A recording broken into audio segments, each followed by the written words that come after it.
pembahasan pada materi resume ke-8 yaitu pada bab 4. Kita masuk kepada pengertian deskriptif data hasil penelitian. Deskriptif data adalah merupakan gambaran data yang digunakan dalam suatu penelitian. Deskripsi data berisi serangkaian data yang berhasil dikumpulkan, baik data pendukung seperti latar belakang lembaga atau instansi yang diteliti, struktur organisasi dan sebagainya, serta data utama yang diperlukan untuk pengujian hipotesis. Cara menyusun data hasil penelitian beserta contoh. Pertama, cara menyusun hasil penelitian PTK berdasarkan contoh. 1. Deskripsi lokasi penelitian. Contoh, sejarah umum berdirinya SD Negeri 1 Sumaberagung. SD Negeri 1 Sumaberagung berdiri pada tahun 1960, terletak di Desa Sumaberagung, Kecamatan Metro Kibang, Kabupaten Lampung Timur. Visi misi SD Negeri 1 Sumaberagung dan data pendidik di SD Negeri 1 Sumaberagung. Deskripsi data hasil penelitian. Contohnya, penelitian tindakan ini menggunakan penelitian tindakan kelas atau PTK. Tujuan dari penelitian ini yaitu untuk meningkatkan hasil belajar siswa kelas 5B SD Negeri 1 Sumaberagung, Kecamatan Metro Kibang, Kabupaten Lampung Timur. Cara menyusun hasil penelitian eksperimen. 1. Hasil dari pembahasan dibagi menjadi 4, yaitu hasil pengukuran menunjukkan bahwa gerakan magnet teredam.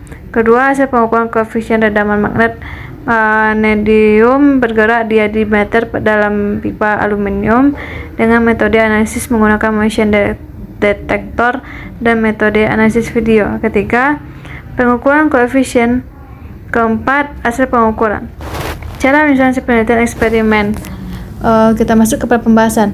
Penelitian ini bertujuan untuk menentukan dan membandingkan nilai koefisien redaman magnet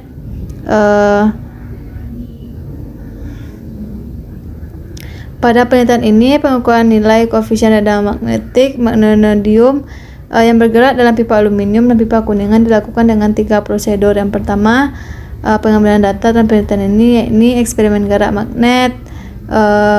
Kedua, eksperimen gerak magnet vanadium di dalam pipa kuningan, dan ketiga, eksperimen gerak magnet di ruang bebas udara. Cara menyusun hasil penelitian kepustakaan. Hasil penelitian kajian pustaka atau library research ini diperoleh dengan mengumpulkan data dari penelitian terdahulu. Tujuannya penelitian ini untuk menganalisis pengaruh mode pembelajaran problem-based learning terhadap kemampuan berpikir kritis siswa SMP pada pembelajaran IPA.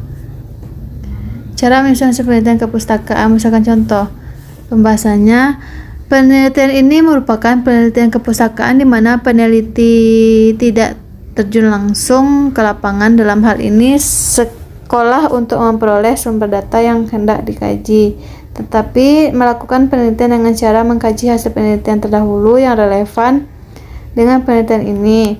Yang menjadi fokus dalam penelitian ini adalah model pembelajaran problem-based learning dan variabel terikat berupa kemampuan berpikir kritis siswa. Cara menyusun hasil penelitian korelasi berdasarkan contoh. Pertama, analisis statistik deskriptif. Data yang diperoleh dalam penelitian ini berupa data hasil penggunaan pembelajaran daring dan minat belajar fisika peserta di SMA Negeri 15 Wojo yang berjumlah 130 peserta didik yang dianalisis dengan menggunakan bantuan program pengolahan data Microsoft Excel 2016. Analisis diferensial. Analisis diferensial digunakan untuk menguji hipotesis penelitian, yaitu untuk mencari hubungan antara penggunaan pembelajaran daring dengan minat belajar peserta didik. Cara menyusun hasil penelitian korelasi berdasarkan contoh. 1. Pembahasan.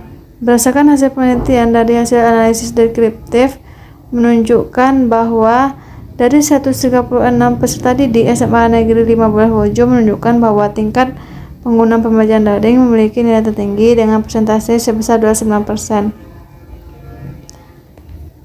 Hasil penelitian untuk setiap tahap R&D. Penelitian R&D. Sugiono berpendapat bahwa metode penelitian dan pengembangan adalah metode penelitian yang digunakan untuk menghasilkan produk tertentu dan menguji keefektifan produk tersebut.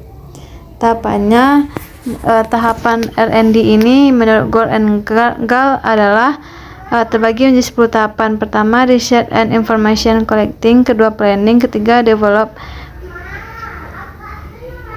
preliminary form of product. Keempat, preliminary field testing. Kelima, main product revision.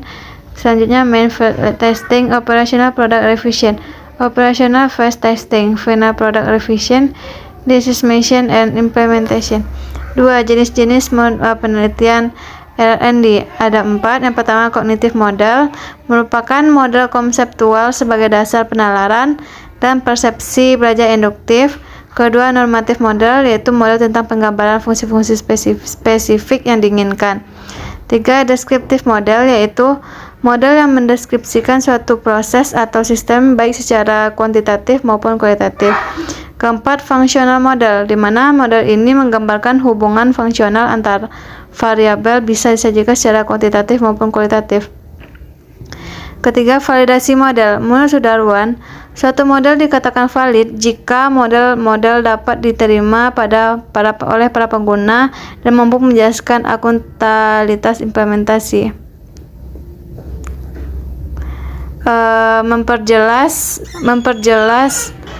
Memperjelas analisis hasil penelitian pada penelitian eksperimen PTK, deskriptif, mix, dan korelasi. Pertama, analisis data hasil penelitian eksperimen. Penelitian eksperimen adalah penelitian dilakukan untuk mengetahui pengaruh pemberian suatu treatment atau perlakuan terhadap suatu subjek. Kedua, analisis data hasil penelitian PTK. Analisis data dalam PTK adalah suatu kegiatan mencermati atau menelaah atau menguraikan dan mengaitkan setiap informasi yang terkait dengan kondisi awal. Ketiga, analisis data hasil penelitian deskriptif. Metode deskriptif adalah penelitian dilakukan untuk mengetahui keberadaan variabel mandiri, baik hanya pada satu variabel atau lebih. 4. Analisis data hasil penelitian mix. Analisis data penelitian mix, metode ini tidak dapat dilepaskan dari penelitian data kuantitatif dan kualitatif yang membangunnya. 5. Analisis data hasil penelitian korelasi. Penelitian korelasi atau korelasional adalah suatu penelitian untuk mengetahui hubungan dan tingkat hubungan antara dua variabel atau lebih tanpa ada upaya untuk mempengaruhi variabel tersebut. Menguraikan pembahasan penelitian. Pembahasan merupakan evaluasi metodologi dan hasil penelitian untuk membantu pembaca memahami hasil penelitian dan bagaimana penggunaannya. Upaya pembahasan dapat dilakukan dengan pembahasan teori maupun pembahasan metodologi. Berikut contoh-contohnya. Selanjutnya, menguraikan keterbatasan penelitian. Keterbatasan penelitian menunjuk kepada suatu situasi dan kondisi yang tidak bisa dihindari dalam penelitian dan peneliti tidak dapat berbuat banyak untuk mengendalikannya. Situasi dan kondisi tersebut dapat mempengaruhi kesimpulan hasil penelitian dan merupakan kelemahan suatu penelitian.